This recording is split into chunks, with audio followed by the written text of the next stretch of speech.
বোনের বাড়িতে আসার পর বোনের আবদার তাকে সেই ভাইরাল নুডলস বানিয়ে খাওয়াতে হবে, আর আমিও চলে আসলাম রান্নাঘরে সবার জন্য নুডলস বানাতে। কিছুদিন আগে আমি একটা হোমমেড নুডলস এর রেসিপি দিয়েছিলাম যেটা ময়দা দিয়ে বানানো যায়, আর ভিডিওটা সবাই এত বেশি পছন্দ করছে, আলহামদুলিল্লাহ প্রায় 1.5 কোটি মানুষ দেখছে আমার সেই ভিডিওটা। আসলে এটা খুবই সহজ। ময়দা নিছি, তার মধ্যে একটু লবণ আর নর্মাল পানি দিয়ে গুলিয়ে নিচ্ছি। আর ময়দা দিয়ে এই রেসিপিটা কিন্তু আমি আবিষ্কার করিনি, বা এটা কারোই নতুন ইনভেনশন না। হাজার হাজার বছর আগে চাইনিজরা এভাবে ময়দা দিয়ে নুডলস বানাতো। হাতে করা নুডলসই ছিল তাদের প্রধান খাবার। আর বলতে গেলে ইনস্ট্যান্ট নুডলস আসছে গত 60-70 বছর আগে, যখন জাপানে খাদ্য অভাব চলতেছিল। বাট এখন ইনস্ট্যান্ট নুডলসটাই এত পরিমাণে ফেমাস হয়ে গেছে, আমরা সবাই ইনস্ট্যান্ট নুডলসটাকেই চিনি। তবে এখন কিন্তু অনেকে এরকম ভাবে হোমমেড নুডলস বানাচ্ছে। এটা খুবই ইজি, দেখো ভিডিওতে দেখিয়ে দিলাম। একটু ময়দা বা আটা, অল্প একটু লবণ, একটু পানি দিয়ে গুলিয়ে নিলাম, তারপর একটা ডিম ভেঙে দিলাম। ডিমটা টোটালি অপশনাল। নুডলস এর মেন ডোটা আমি বানিয়ে ফেলছি। এখন আমি সবজি, পেঁয়াজ, মরিচ যা দিব সেগুলোও কুচি কুচি করে কেটে ফেলবো। মেইনলি নর্মাল নুডলস যেভাবে আমরা বানাই সেভাবেই সবকিছু করে নিচ্ছি। আজকে আমরা সারাদিন বেশ ভালোই ঘুরে বেড়াইছি। সন্ধ্যার পর সবাই মিলে আড্ডা দিছি, আর রাত্রেবেলা চলে আসলাম রান্না বান্না করতে। টমেটো, ধনিয়া পাতা সবকিছুই দিব আমি নুডলস এর মধ্যে, আর ডিম দিয়ে বানাবো নুডলসটা। এই তো এখানে ময়দার ব্যাটারটা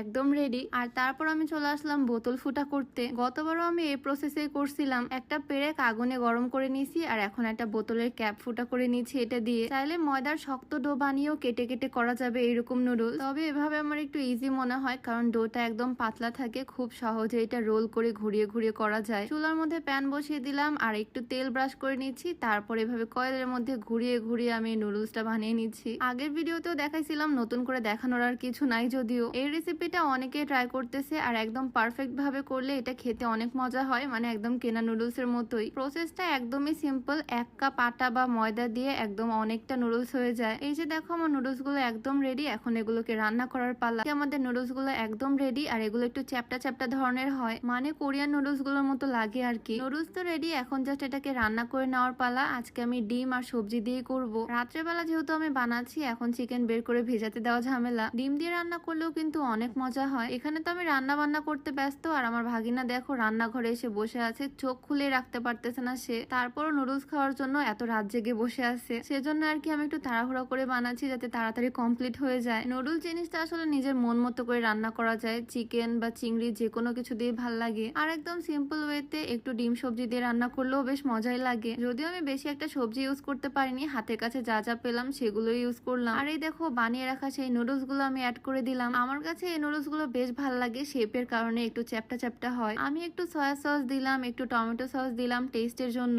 আর একদম ভেজে নেওয়ার পরে লাস্টের দিকে আমি দিয়ে দিলাম একটু ধনিয়া পাতা। এই তো আমার সিম্পল হাতে বানানো